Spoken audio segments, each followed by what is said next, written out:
everybody. Welcome to Real Church for Real People.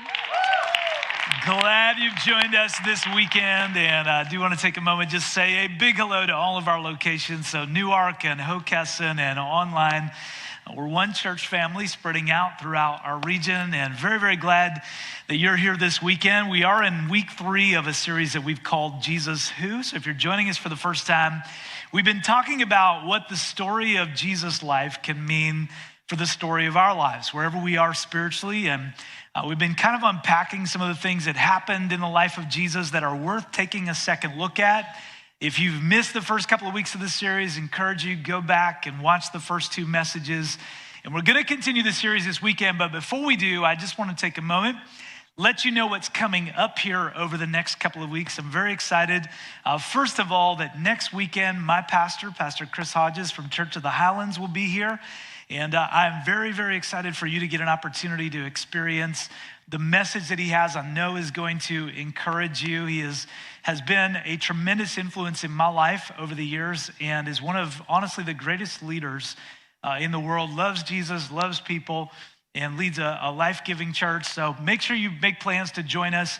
Next weekend, we're going to be continuing the series, but Pastor Chris is going to be speaking that weekend. And then the following weekend, the weekend before Easter, is our Easter offering. And I want to take just a couple of minutes and kind of give you some vision behind this. First of all, if you're new to our church, this is something we do every Christmas and Easter, that before we celebrate, the weekend before, we have an opportunity to give above and beyond our regular giving to make a difference outside our walls. So this is giving that does not go toward kind of what we do week in and week out, but is all about going to the places we aren't yet and making an impact. And this year we have 3 things that we are praying about, passionate about accomplishing through our Easter offering. So I want to share those with you. The first is launching our Middletown location. And I'm fired up about this. In fact, this is so cool. Over 200 people have been to a Middletown meet and greet already. Yeah. Almost 60 of you have joined the launch team. And if you're interested in learning more about that, you can go to our app or website, find out more about how you can be a part of that. But for our Easter offering, we want to finish the budget we need to launch a new location in Middletown. This is part of our vision for reaching our region. We believe one of the best ways to get the good news about Jesus to more people is launching new locations.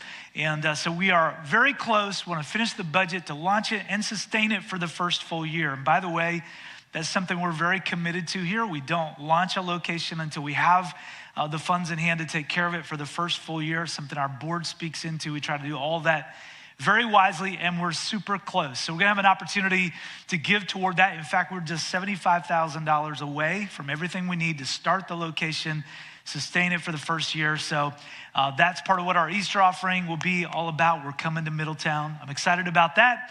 And then also, we wanna plant new churches, not just in our region, but all over the country. So part of our Easter offering this year is gonna go toward launching churches in cities that don't already have a lot of life-giving churches. So we're not going to Houston, just so you know, but really finding cities all over the country and helping resource and support church planters, again, so we can get the message of Jesus to more people. So the next part of our Easter offering is gonna go toward that. And then finally, everything we give above and beyond that is gonna go toward future locations of the journey. So we will set it aside. It will be set aside for when we plant a location. You want to know where we're going next?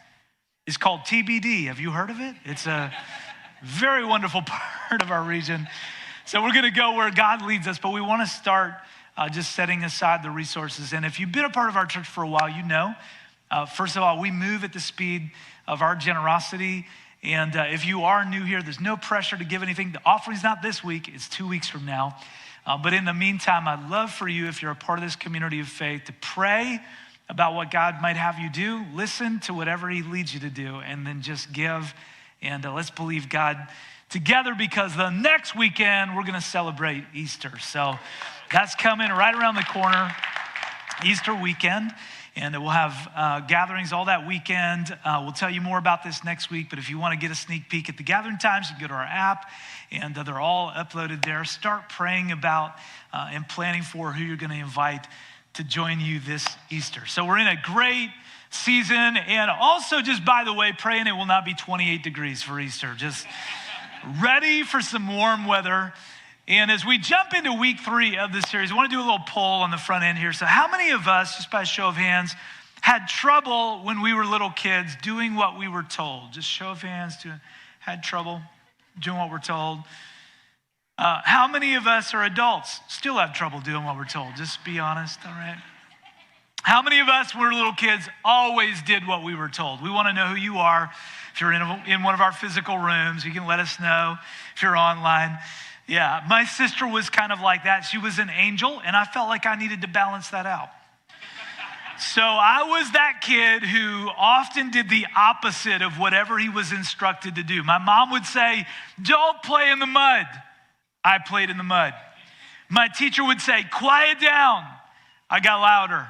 My dad would say, "If you don't stop doing what you're doing," and I'd be like, "It sounds interesting. What will happen?" And I would find out. So it was not good. It was not good. I didn't stop. So for all of us who are following Jesus, or maybe interested in learning more about what faith in him would look like, we probably sense that part of following Jesus at some point is going to mean following his instructions, right? Doing what he tells us. But the question is, what happens when we don't? What do we miss out on when we don't follow Jesus' instructions? So early in Jesus' ministry, before he even really goes public with his ministry, he goes to a wedding reception with his disciples. And at this point, by the way, his disciples are not really still clear completely about who Jesus actually is or what following him is all about, which may be like some of us. But they go with him to this wedding, and John, who was there, we've been kind of digging into some of John's account of the life of Jesus the past few weeks, and John writes about this in his book in the New Testament of the Bible. He writes this, he says, "The next day there was a wedding celebration in the village of Cana in Galilee. Jesus' mother was there, and Jesus and his disciples were also invited to the celebrations." Who is Jesus? He's the person that if you're having a party, you want to invite. That's who Jesus is. Now, some of us may not see it that way. Maybe we would think, well, I'm not so sure. I think Jesus might kind of look down disapprovingly if I was having a good time or celebrating, or if I was happy or joyful. But the people who are hosting this wedding party, this wedding celebration, know enough about Jesus that they know they want him there.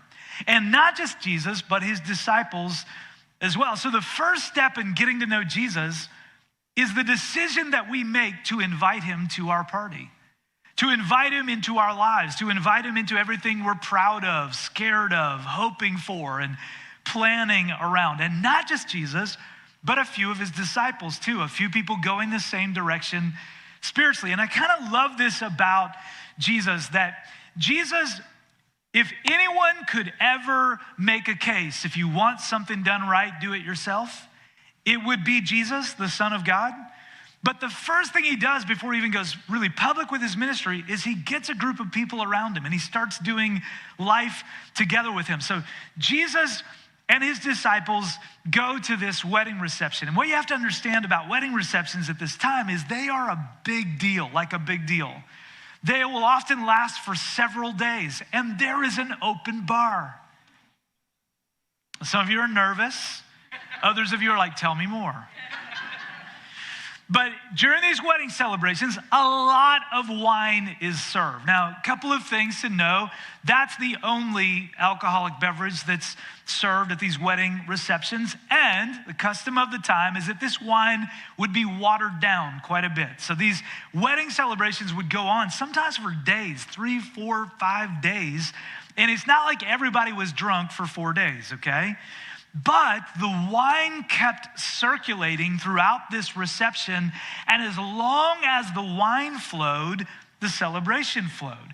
The wine was a symbol of hospitality, and it was a symbol, hey, this party is still going. Like, we're still celebrating what's happening here. So the wine keeps going, the party keeps going. But at this particular party, the wine supply ran out during the festivities.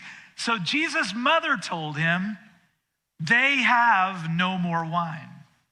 Now, my family laughs at me sometimes because I'm much better at this than I used to be, but I've had kind of a track record of underestimating how much food is needed. So I am rarely in charge of snacks. I'm frugal.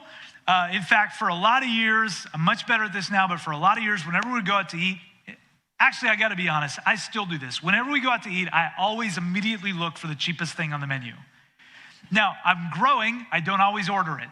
Sometimes I'll order the second cheapest thing on the menu. But when my kids were younger and our family, we didn't have a lot of money, we'd go out to eat and I'd be like, first thing we would sit down, and I was just such a joy killer. I'd be like, okay, we're splitting and water to drink. Have a great time, And even, I'm like, you're 14, but you're ordering off the kids' menu. We got this. So I tend to, be on the frugal side. My wife, on the other hand, and some of you may have experienced this, if you've ever been in something she's done, she has the gift of hospitality. And she just always, if she's in charge, there will be enough. There will be leftovers.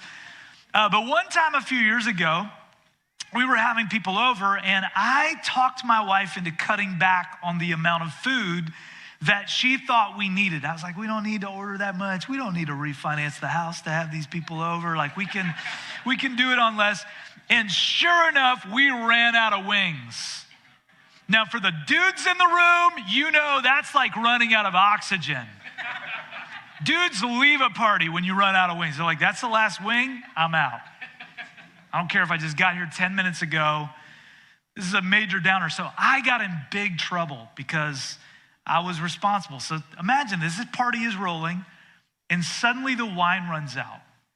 But in this time, this would be a major embarrassment for the hosts. I mean, Cana is a small town. Most of the town is probably at this party. And to run out of wine will bring disgrace on the family. It will hang over the new bride and groom for years to come. There go Dave and Sophia. Remember their wedding? Like that's what's happening right here. This is a major embarrassment. So Jesus' mom, like all good moms, is concerned. Good moms are always concerned, right? They're always kind of monitoring what's going on. Jesus' mom is like, this is a problem. We're running out of wine. And she tells Jesus, we've run out of wine. So Jesus responds, dear woman, that's not our problem.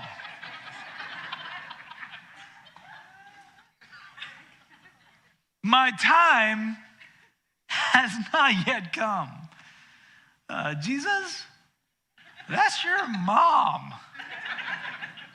That's not nice, right? Although, I was thinking about this as I was preparing for this weekend. It's another message for another time, but this should probably encourage all of us who are not Jesus and yet tend to treat every problem like it's our problem. That's another message for another time, and I think it might be a message for me. But Jesus' mom says they ran out of wine, and Jesus says, that's not my problem. And then he says, it's not my time yet, which should be the end of the story, right? But his mother told the servants, do whatever he tells you. Thank God, literally, for Jesus' mom. She gets it. She doesn't try to talk Jesus into anything. She doesn't get upset by his response or offended. She just tells the people who are serving, who are working at this party, do whatever he tells you. In other words, Jesus' mom understands to see what he does, first do what he says. If you want to see what Jesus can do, first got to do what Jesus says. So let me ask you a question. Where would you put yourself in your journey with Jesus right now? So maybe for some of us, we would say, well, I am doing whatever he tells me. Maybe some of us, we're pressing in. We're following Jesus fully. We're not perfect, but we're following Jesus fully. We're all in, even when it's difficult, even when it doesn't make sense, even when it requires a lot of faith. Is that you? Are you doing whatever he tells you? If so, be encouraged. Because chances are, really good, you're gonna see some things happen in your life because of your willingness to do what Jesus is telling you to do. Or maybe for some of us, we are doing some of what Jesus tells us to do. I've been here many times in my life. Some instructions we're following, others we're working on, and then others we are conveniently ignoring. We're like, gee, I'm pretty sure Jesus did say that, but shh. My situation's a little bit different. And I'm not sure that applies. I know Jesus said forgive people, but you don't know the people. I know Jesus said not to get too anxious about this world, not to worry about your life, but you don't understand my life. And so we're doing some of what Jesus says. We're trying to do some other things Jesus says, and then other parts we're just like, I just can't do that. And that's probably a lot of us, and no judgment. I've been there many times. The challenge is that, did you know it can eventually be harder to follow Jesus partway than it is not to follow him at all? And some of us have incredible tension because we're like, I'm following Jesus, just not today, or just not at my job, or just not in this one relationship, or just not when it comes to my money, or just not when it comes to my attitude, or just not when it comes to my priorities. And then maybe others of us find ourselves in this place where we're just not really doing anything Jesus says. And it's not that we don't appreciate Jesus. We think he's cool. We're just not rearranging our lives around him. And again, no judgment. I've been there. But maybe for those of us who haven't been doing anything Jesus says, the wine is running out. Maybe we're going to the places we always went for happiness and purpose and meaning, and our solutions have run dry. Maybe what we thought was fun and fulfilling isn't fun or fulfilling anymore. And for all of us, here's the invitation. It's the invitation that Jesus' mom gives the servants. Do whatever he tells you. I'm learning that is the solution to basically every problem in my life. Do whatever Jesus tells you. And it's so simple. It's just not easy. But there are so many areas in my life that I can get so caught up and conflicted and frustrated and disappointed when the reality is the solution is right there in front of me. Just do whatever he tells you. Yeah, but I feel resentful. He's telling you to forgive. Do whatever he tells you. But I'm anxious. He's telling you to not put your trust in this world. Do whatever he tells you. Simple, just not easy. So standing nearby were 6 stone water jars used for Jewish ceremonial washing. Each could hold 20 to 30 gallons. So these were massive stone containers. When you hear jar, don't think jar, think jar. And the Jewish people would use these for a ritual of washing their hands before a meal. Each of these containers could hold 20 to 30 gallons. There are 6 of them. Jesus told the servants, fill the jars with water. And when the jars had been filled, he said, now dip some out and take it to the master of ceremonies. It kind of be like the DJ who was running the party. Wicka, wicka, wick. All right, anyway.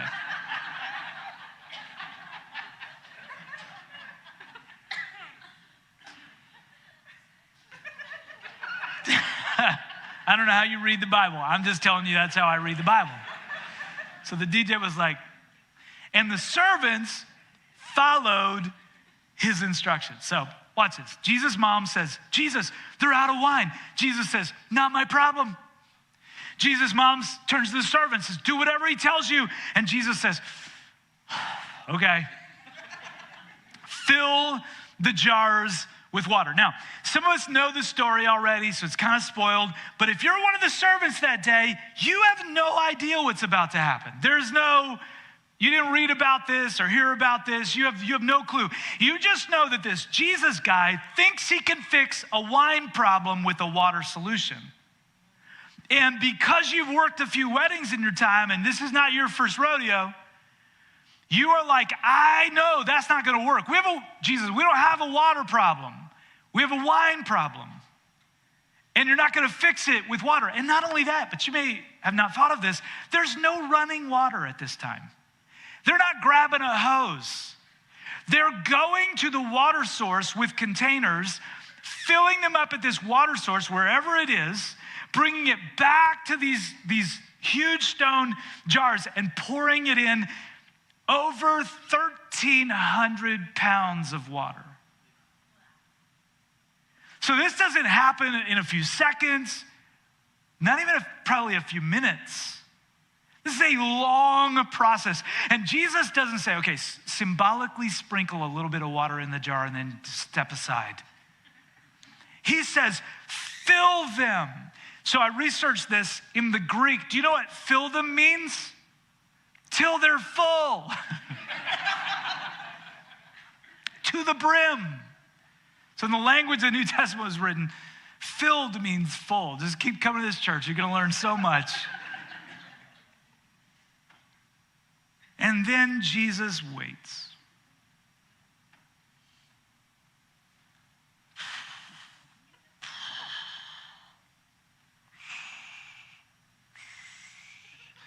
He waits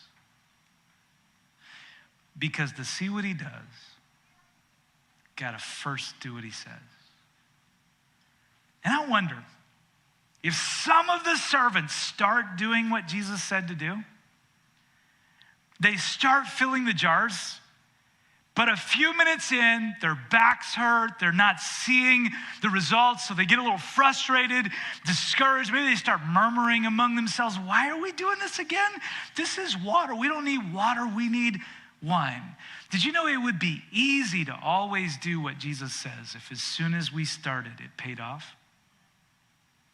But so often, Jesus calls us to fill jars with ordinary human efforts that aren't glamorous, that aren't that exciting, that cause us to break a spiritual sweat, wondering what's gonna happen. And not until the jars are full does he show us what he can do.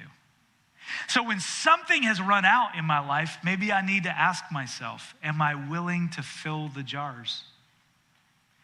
Am I willing to keep doing what Jesus says, even though I'm not seeing results?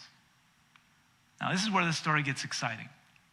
When the master of ceremonies tasted the water that was now wine. Whoa, whoa, whoa.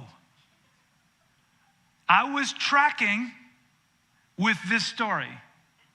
But John, back it up a minute. What just happened? Give us a little more context. When did the water become wine? Somewhere in the process of doing what Jesus said. A miracle happens. One of the members of our prayer team here, Danielle, had an experience with the power of Jesus just this past January. Our church was in 21 days of prayer and fasting, and she had gone to the ER in severe pain and was eventually diagnosed with shingles. And her doctor told her, you're gonna be in pain for 4 to 6 weeks and you'll have these rashes for 4 to 6 weeks. She was in so much pain, it was hard to sit, stand, walk, do anything. But that weekend, she showed up here to serve in terrible pain. And after the gathering, she had gone back to meet with the prayer team, and someone who was just joining the prayer team that night said, can I pray with you? And when they prayed, Danielle says she felt something lurch inside of her, and her pain was gone. She went home that night, went to bed, woke up the next morning, and the rashes were half the size they had been the day before. And 2 days later, they were gone completely.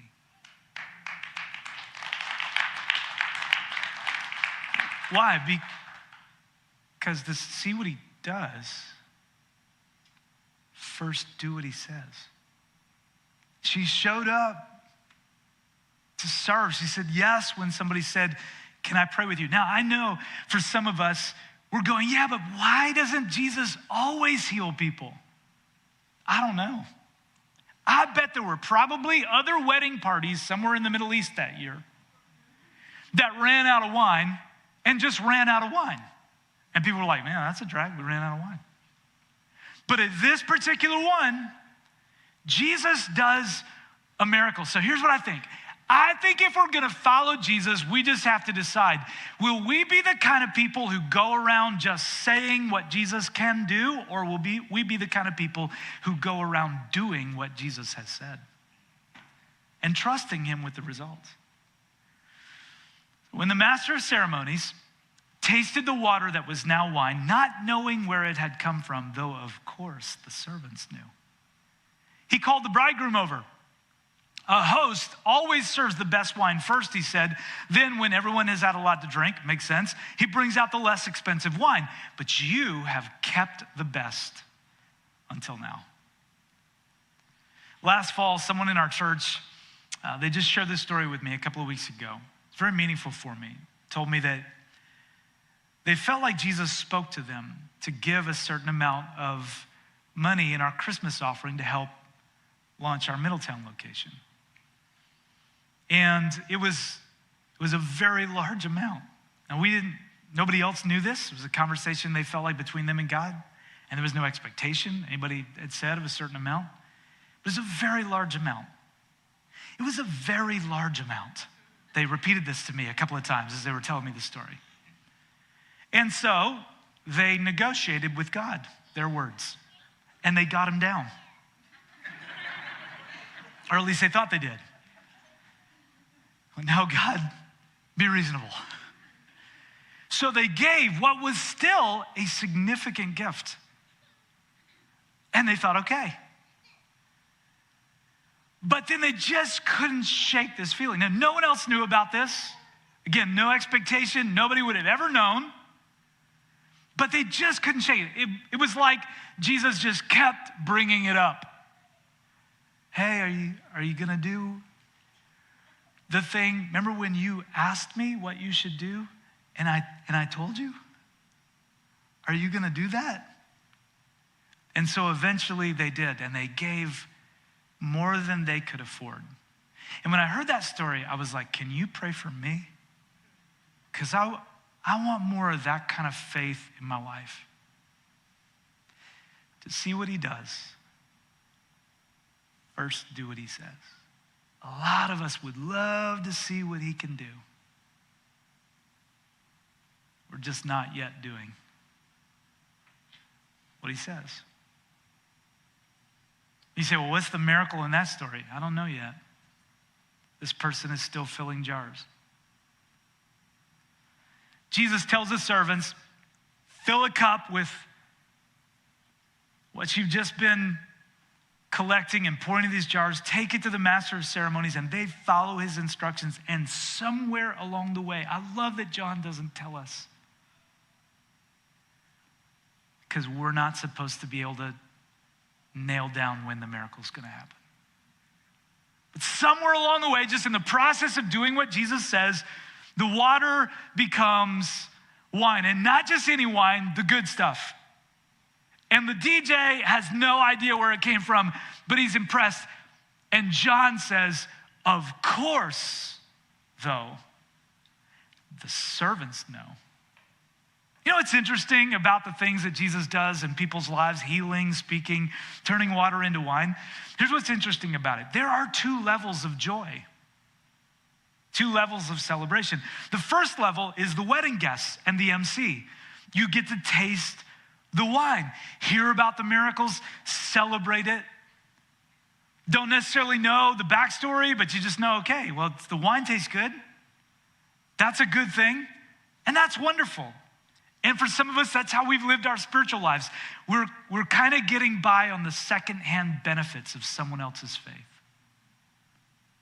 We've tasted the results of someone else's obedience.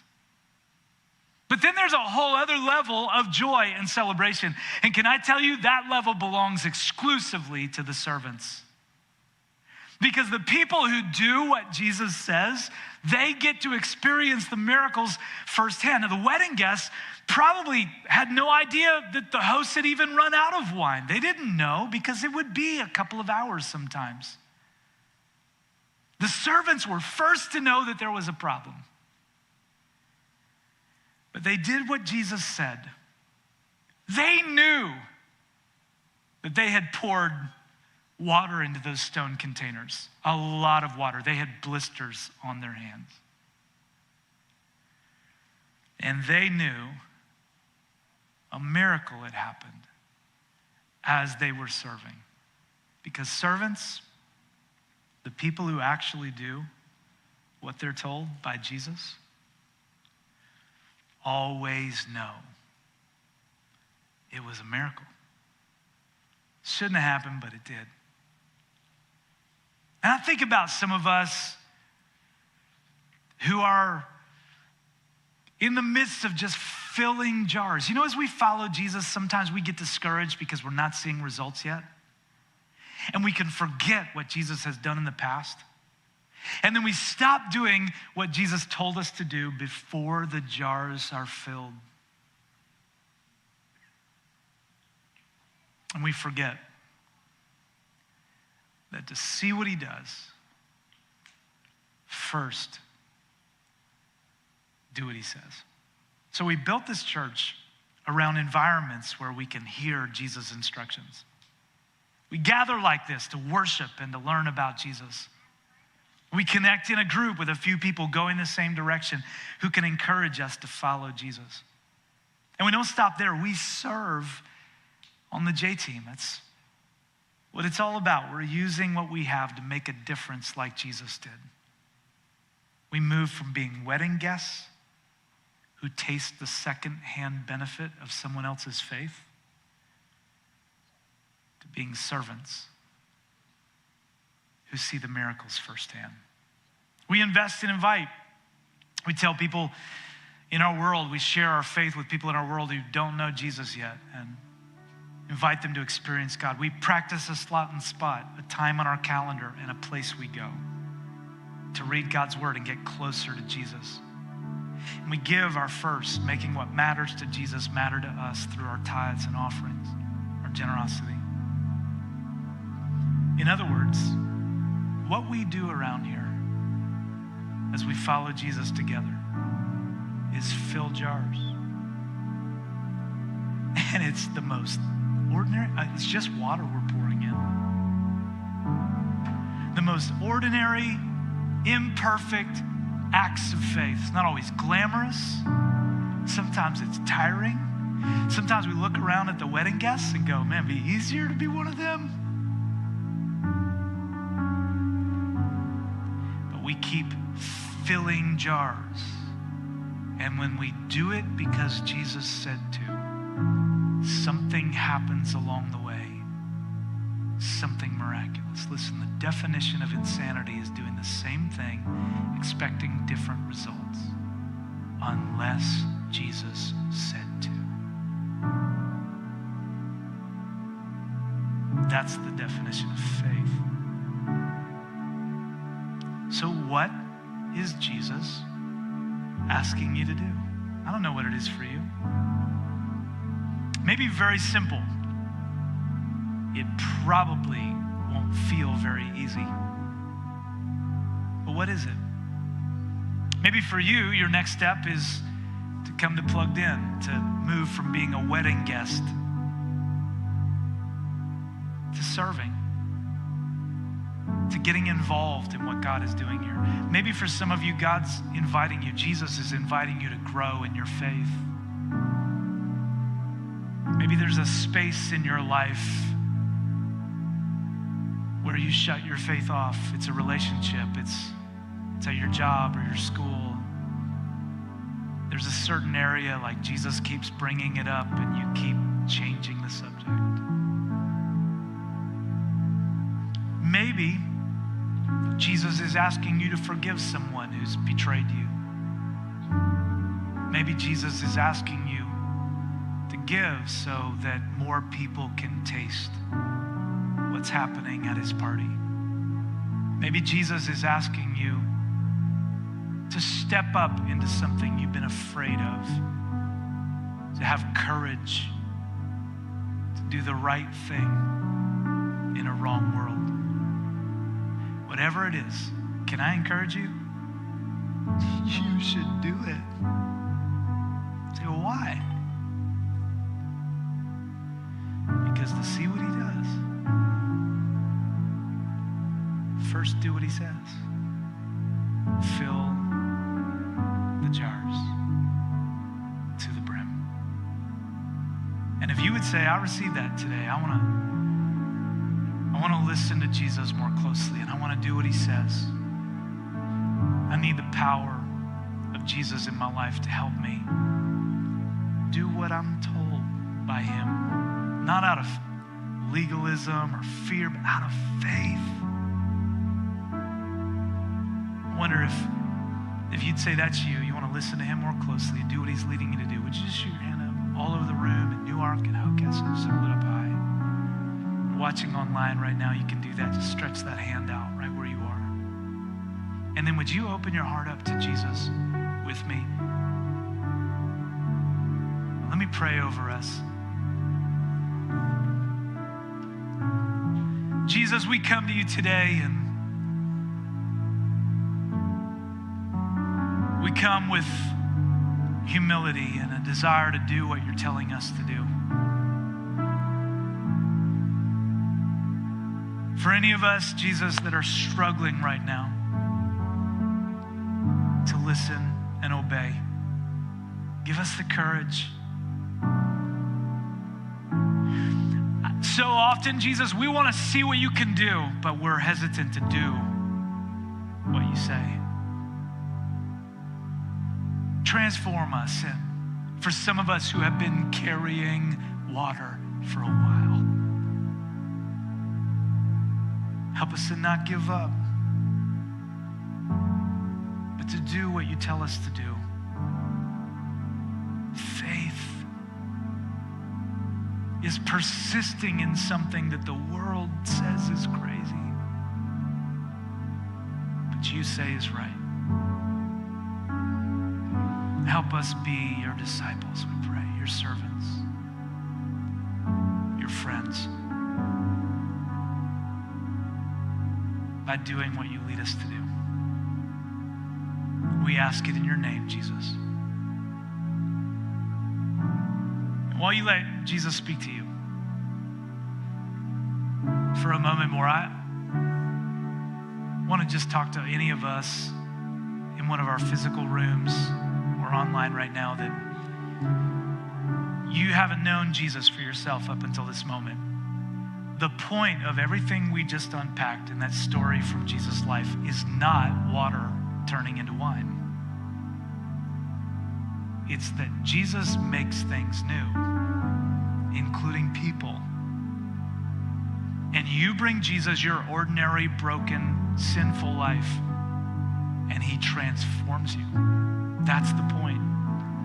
And if you want that today, when you put your faith in Jesus, the good news about Jesus is that he did what God asked him to do. He laid down his life to serve and save us. And when you believe in Jesus, who died to forgive you, and who wants to give you the power to follow him, you become a child of God. You can know and belong to God. And if you want to take that step today, I'd love to lead you in a very simple prayer. So I want everyone to join me again. And then if that's you, in one of our rooms, online, wherever you are, if you want to begin following Jesus, whisper out a prayer of faith, something like this: Jesus, today I believe in you. Make me new. I give my whole life to you. I'm inviting you to my party today. I want you to change my life. And from this day forward, I will follow you. And if that's you, while everyone around you stays focused on God, if you would say, I want to be included in that prayer, I'm putting my faith in Jesus, would you lift your hand and just hold it up high? Yeah. Hold it up boldly, yes. In Hockessin, hold that hand up high. If you're watching online right now and you prayed that prayer, type the word faith in the comments, whatever platform you're on, share that with us. And then everybody, would you help me? Let's give Jesus all the praise. Come on, he does miracles. Let's give him all the praise. What an amazing... Now, I love that message from Pastor Mark. To see what he does, do what he says. Maybe today was the day that you feel like God's told you to take another step, to put your faith in Jesus for the very first time. It is the greatest decision that you could have ever made. I want you to take one more step. I want you to fill out a Connect card. You can go to connectwithus.tv, fill out a digital Connect card. Let us know that today was the day that you decided to put your faith in Jesus. Also, type faith in the comments section. When you fill out that Connect card, we're going to send you a New Believer's Bible in the mail this week to help you get God's Word in your heart so you can live out this decision that you've made. If this is your first time joining us, be sure to fill out that Connect card as well. We have some Journey merchandise and a gift we'd love to send you in the mail. And maybe you've been watching for a while and you're ready to be a part of our J team. Let me tell you, there are opportunities for you to serve and discover who you are and how God's made you, and learn more about our church right from your home or wherever you're watching. It's really simple. Text the words "plugged in" to 94,000.